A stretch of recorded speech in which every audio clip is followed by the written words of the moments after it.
Bismillahirrahmanirrahim. Assalamualaikum warahmatullahi wabarakatuh. Waalaikumsalam warahmatullahi wabarakatuh. Pemirsa Isakers dimanapun Anda berada, kembali lagi bersama kita lebih dekat bersama Ustadz di program Ustadz Menjawab. Program ini menjawab pertanyaan-pertanyaan populer, tentu bersama guru kita tercinta Ustadz Dr. Haji Abdul Matin bin Salman LC.MAG. Langsung saja kita menyapa. Assalamualaikum Ustadz. Waalaikumsalam warahmatullahi. Sehat Ustadz? Alhamdulillah. Alhamdulillah. Semoga Mas Ayah sehat juga. Amin Ustadz. Ini kita mau bertanya seputar kurban Ustadz. Oh, kenapa dengan kurban? Ini pertanyaannya, apakah orang yang berkurban itu mendapatkan daging yang dikurbankan itu Ustadz? Apakah mendapatkan jatah begitu Ustadz? Dapatkan hak ya, atau boleh gitu ya? Iya gitu Ustadz. Oke. Bismillahirrahmanirrahim. Assalamualaikum warahmatullahi wabarakatuh. Isakher rahimakumullah. Dalam kebiasaan kita di Idul Adha memang banyak sekali kebiasaan-kebiasaan seputar pertanyaan-pertanyaan yang berkaitan dengan Idul Kurban.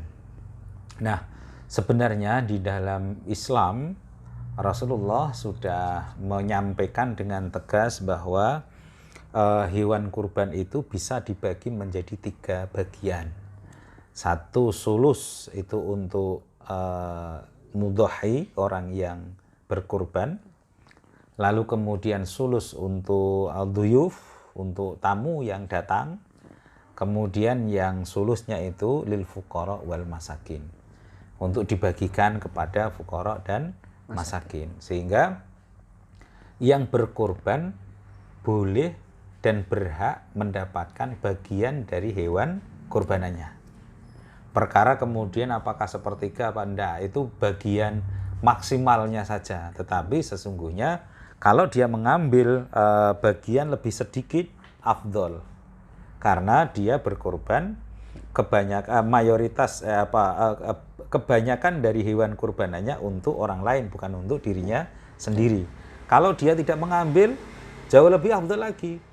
Di Arab itu, kalau orang Arab mau berkorban, dia turun dari masjid, sholat Idul Adha, kemudian dia keluarkan dompet, dia beli hewan kurbanan, lalu kemudian dia katakan silahkan disembelih atas nama fulan atau fulan atau fulan. Jadi dia nggak ngambil. Kalau dia hari raya Idul Adha itu dia menyembelih, dia ambil sendiri, tetapi bukan niat untuk korban, tapi niat karena di Arab itu Idul Adha jauh lebih ramai daripada Idul Fitri. Jadi kalau Idul Adha sampan cari hotel di sana sulit. Gitu, karena itu kayak kalau kayak kita di Idul Fitri itu, jadi sana pada piknik, pada pesta. Itu kalau Idul Adha. Jadi kalau Idul Fitri malah jauh lebih sepi. Itu kayak di Madura. Di Madura itu juga ramainya kalau Idul Adha daripada Idul Fitri. Kalau di Jawa kebalik ya Ustaz? Kalau di Jawa atau di lain tempat Madura, Idul Fitri lebih ramai. Ya, lebih merepotkan daripada Idul Adha. Sebenarnya yang benar yang ini, yang Idul Adha ini. Karena Idul Fitri itu kan ibaratnya kita itu kan habis puasa 1 bulan, nggak siap untuk mempersiapkan segala sesuatu untuk pesta. Karena kita habis puasa. Nah, apalagi 10 hari terakhir adalah kita konsentrasi di ibadah Lailatul Qadar. Sehingga seharusnya, tetapi kan kita melakukan kebalikan dari seharusnya. 10 hari terakhir kita sibuk buat kue nastar, sibuk belanja ke mall, sibuk belanja ke pasar untuk mempersiapkan Idul Fitri. Nah, sebenarnya yang benar adalah Idul Adha-nya memang harus ramai. Ya. Terus kemudian Idul Fitrinya memang agak sepi. Itu sebenarnya yang benar ya orang Arab sama orang Madura ini. Tapi kembali lagi ke tadi ya. Jadi ketika Idul Adha, maka orang-orang di Arab itu mereka mengeluarkan dompet, lalu kemudian beli hewan kurban di depan masjid. Itu kan biasa banyak yang jualan. Lah itu mereka tinggal kasih nama atau katakanlah saya berkorban lillahi ta'ala, lalu kemudian nanti dipisah, lalu kemudian dia sembelih, kemudian dan seterusnya. Kalau dia mau nyembelih sendiri silahkan, kalau enggak ya disembelihkan sama yang jualan tadi. Dia tidak ngurusi lagi dengan itu tadi ya. Tapi kadang-kadang dia kemudian memberi upah untuk disembelihkan. Ya, bukan dari hewan kurbanannya itu. Nah, karena itu orang yang berkurban pada dasarnya, pada hakikatnya berhak dan boleh memakan atau mengambil sebagian kecil, ya saya katakan sebagian kecil karena hanya sepertiga maksimal.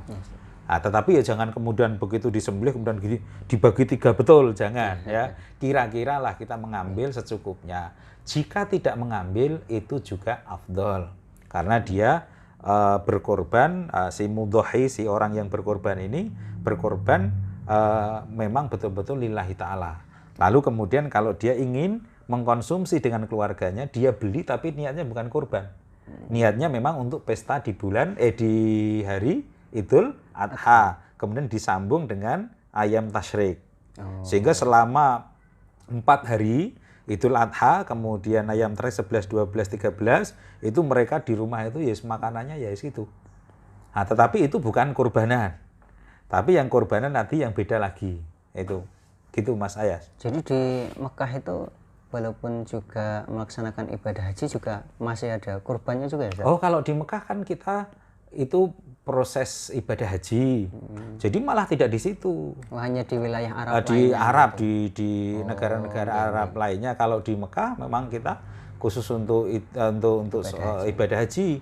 Penyembelihannya nanti di tempat lain dan tidak dibagi di situ. Meskipun juga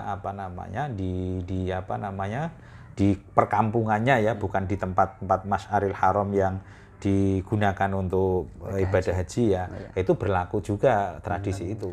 Baik, terima kasih Ustadz atas penjelasannya. Ya, semoga Ustadz selalu dalam keadaan sehat. Amin. Baik pemirsa, demikian pertanyaan mengenai apakah boleh yang berkurban itu mendapatkan bagiannya. Jawabannya adalah boleh. Tetapi kalau misalkan tidak mengambil bagiannya itu juga boleh gitu. Afdal. Oke. Terima kasih. Jangan lupa like, subscribe dan komen. Tentu diharapkan pemirsa untuk membagikan video yang bermanfaat ini. Sekian, jangan lupa seperti biasa tentu kami mengajak para pemirsa untuk ikut andil dalam pembangunan pondok pesantren tahfidz yang informasinya ada di bawah ini. Sekian, wassalamualaikum warahmatullahi wabarakatuh. Waalaikumsalam.